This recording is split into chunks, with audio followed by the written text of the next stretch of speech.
you come to realize that there are no accidents in this universe. Everything that takes place have the pieces moved around by something bigger than all of us. And so it was called the I Am Discourses. And I quote from the I Am Discourses. The first expression of every individual everywhere in the universe, either in spoken word, silent thought, or feeling, is I am. Recognizing its own conquering divinity. The student, me, you, all of us, endeavoring to understand and apply these mighty yet simple laws, must stand guard more strictly over his thoughts and expression, in words or otherwise. For every time you say, I am not, I cannot, I have not, you are, whether knowingly or unknowingly, throttling that great presence within you. You must be conscious of how you use these words. I am strong. I am well. I am content. Even if your senses tell you something different, I am. And as we move now into the meat of this program, you'll see that putting the words I am in front of something into your mind and imagination is a very powerful way to attract into your life, recognizing your own divinity. Particularly the work of Neville and the work of U.S. Anderson and the I Am Discourses. I came up with, in putting that all together, what I call 5 wishes fulfilled foundations for being able to attract into your world and become the kind of person that you expect yourself to be. Remember what I said about the quote on the wall of the swimming pool. If you want to accomplish anything, which means to become an extraordinary level of consciousness person, you must first expect it of yourself. You must see yourself and be unafraid to say to yourself, I am connected at all times to my source, to the divine mind, to the Tao, to God, to that which is the creator of all. I am a part of it. And the first of these 5 foundations I call imagination. Imagination. Many of our greatest thinkers have spoken about the power of imagination. William Blake said that what is now proved was once only imagined. Now think about the importance of that. If you want to have something show up in your life, the kind of person you would like to become, manifest something new into your life, something powerful, whatever it might be, you obviously must first be able to imagine it. Your imagination. This is yours and yours alone. You can place anything into your imagination that you want to place there, independent of what anybody else says about it, independent of what your senses tell you, independent of all the evidence that may be to the contrary. You can place into your imagination an I am that represents what you would like to attract into your life and make it come into fruition. Einstein's most famous quote, one of his most famous observations, he said, imagination is more important than knowledge. Knowledge is limited. Imagination encircles the world.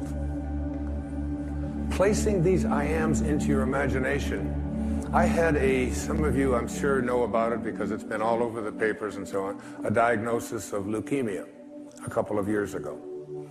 And for a while, I kind of began to believe some of the things that were being told to me about what happens when you have this particular kind of leukemia. And I have instead, in the last year or so, had some of the most amazing, astonishing things happen into my life, where I have felt I was just so alive and so strengthened and so fully connected to my source, knowing. Basically, I have a knowing in here that life itself is a sexually transmitted terminal disease, okay? That's basically the fact, all right? So I'm not saying that all you have to do is put into your imagination an I am that says I am and you're going to live forever. It isn't, that isn't, but every moment that you do have until you are called can be a moment of exquisite, extraordinary power living from that place. And that's the decision that I made. I have never felt so powerful as I have the last several years, since I recognized the power that I have in my imagination to place something there and live from it. Einstein once said, if you want your children to be intelligent, read them fairy tales. If you want your children to be more intelligent, read them more fairy tales.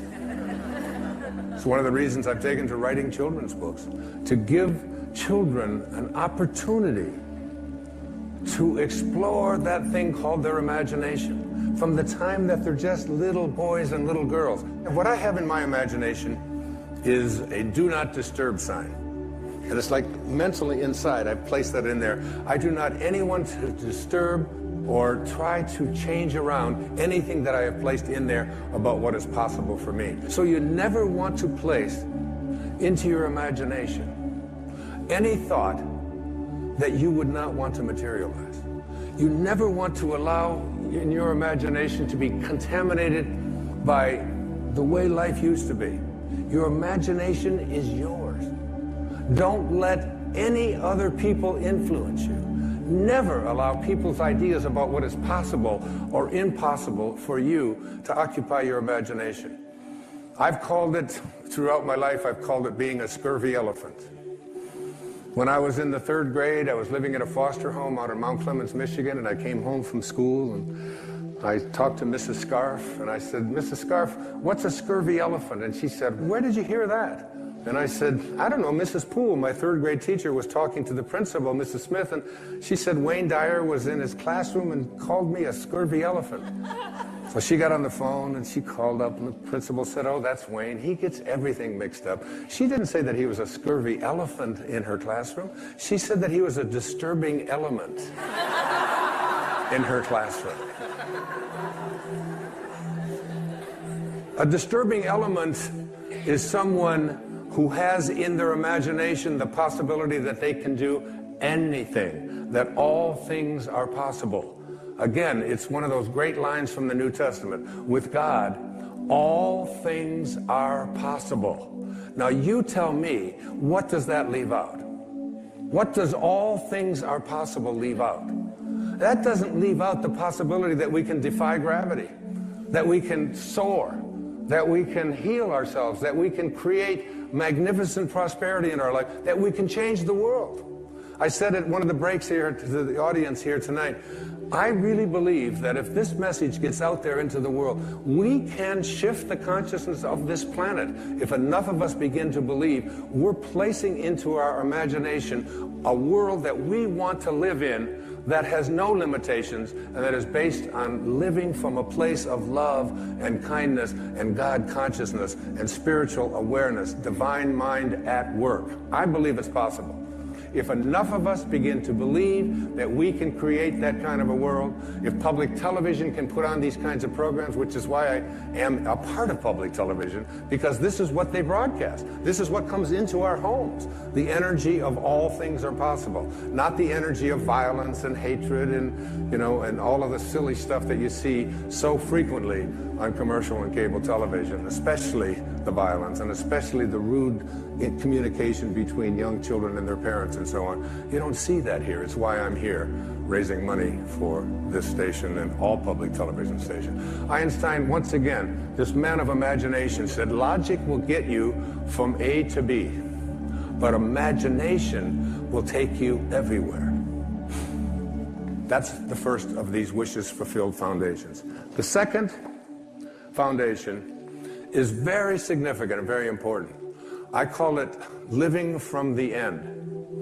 This is one of the harder ones for people to get, but I'd like you to go again to the New Testament. Look at Romans 4:17. In the presence of him whom he believed God, who gives life to the dead and calls those things which do not exist as though they did. And calls those things which do not exist as though they did. Those are very important, significant words. You have to be able to call the things which you have not seen yet materialize and manifest into your physical world. You have to be able to say to yourself, I call those things that I would like to become as if they already do. And you place into your imagination fearlessly the I ams which you would like to create for yourself. And when it's time for me to write another book, I don't even know what it's going to be. I just know that it starts germinating inside me. And it's like a calling, it's like a passion. And I'm over there at my writing space. And before I do, I come up with the title. And before I even write one word, I did it with this book, Wishes Fulfilled. I take a jacket, this isn't even my book. And I take this jacket and I ask the art department at Hay House if they will please design a book with this title. And I put it around another book, which I have done, and I set it on my writing space next to Ralph Waldo Emerson and Jesus Christ picture and Paramahansa Yogananda and my children and the people that I love deeply and profoundly in my life. And I look at it with 3 white candles that I light every single time I sit over there. And I look at that jacket. And it's as if I call those things, the book does not exist. I call it as if it did. When my leukemia diagnosis came in, the information that was sent to me continuously was, it's incurable. This is something that you can't change. And I would say to my children who would send me this, I would say, I'd really appreciate it if you didn't send me that kind of stuff. And they'd say, what do you mean? Why, Dad? Why wouldn't you want us to send that? It says that right in there. I said, what part of I am well is it that you don't understand? Because I have placed that into my imagination. I have a wonderful quote by the man I've cited before. His name is Neville, and it goes like this. He says, disregard appearances, conditions, in fact, disregard all evidence of your senses, that is what your eyes and ears tell you, that deny the fulfillment of your desire, whatever it is you want to attract into your life. Disregard appearances, conditions, in fact, all evidence of your senses that deny the fulfillment of your desire. Rest in the assumption that you already are what you want to be. For in that determined assumption, you and your infinite being, your extraordinary self, which is what this program is about, are merged in creative unity, and with your infinite being, God, all things are possible.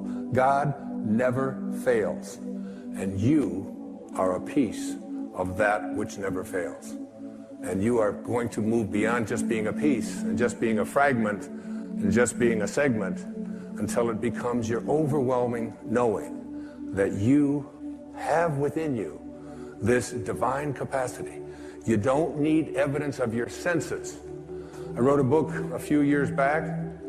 The title of it, I had to get my publisher because they didn't understand it. They called back, they said, I think you got this wrong. I said, no, it's called You'll See It When You Believe It. Not the other way around. People will say, well, I'll believe it when I see it. It doesn't work that way. You'll see it when inside you have a knowing. And Neville also said, therefore, to incarnate a new and a greater value of yourself, you must assume that you already are what you want to be, and then live by faith in this assumption. Now, this flies in the face of so much of what you've been told, because you have a tendency to believe that what your eyes and ears tell you is reality.